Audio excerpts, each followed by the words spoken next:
Hello, Illinois residents. I'm Dr. Vijay Patel, and I'm here to talk to you about plantar fasciitis and common home treatments.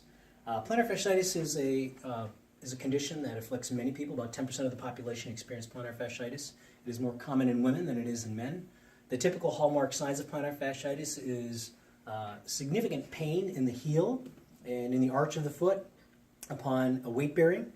Typically, patients who suffer from plantar fasciitis, their pain is worse when they get up in the morning, or they're stepping out of a car, or anytime they're standing from a seated position when they've been non-weight bearing for a long time.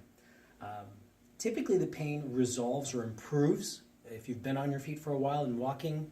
And if it goes untreated, the pain can last all throughout the day. I'm going to talk to you today about simple, common home treatments that you can try at home to see if they give you some relief. Number one, I like to talk to patients about footwear. It's very important you have adequate footwear and try to avoid walking around your house in bare feet, particularly when you're on hard floors, hard wood, hard tile. I recommend getting a shoe that has adequate arch support and cushioning. If you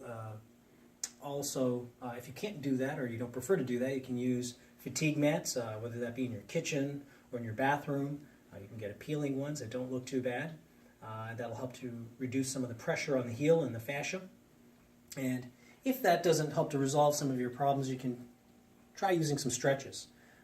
As far as the stretches that you would do, there would be stretches to the back of the muscles, the back of the legs here. There's muscles back here, the calf muscles. They're more commonly known as the gastrocs and soleus muscle. Underneath the foot, there is a fascia called the plantar fascia, and it's made up of muscles that flex the toes, and as well as the other muscle up here, it's called hamstring. Stretching all of these muscles will help to alleviate some of the stress in the heel associated with plantar fasciitis. Hamstring muscle stretches are done very easily. You can use a chair or a stool or a table. You would put your foot up on that table, and you would want to flex forward here at the hip and hold that stretch for about 30 seconds. You should feel the stretch in the back of your thigh going down towards the knee. You hold that for 30 seconds. You would switch from side to side.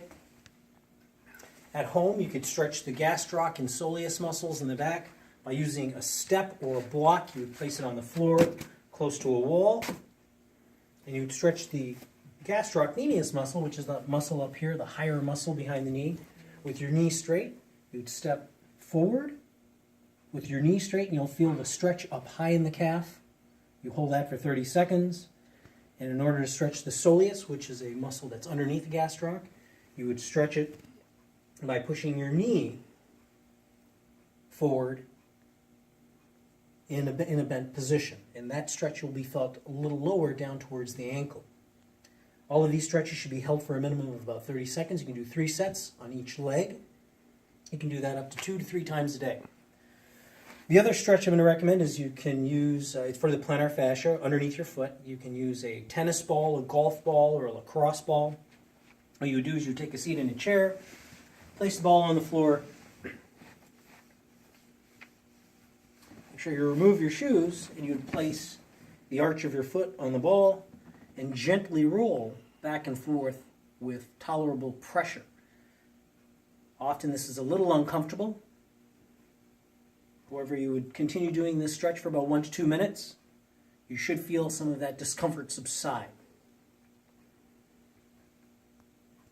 You can continue this stretch regimen for up to 1 to 2 weeks. If you don't find that your symptoms are improving, or if you feel like your symptoms are getting worse, I encourage you to visit healthierillinois.com and click on Search for a Doctor and see if you can find a physician near you to help you with this condition. Thank you.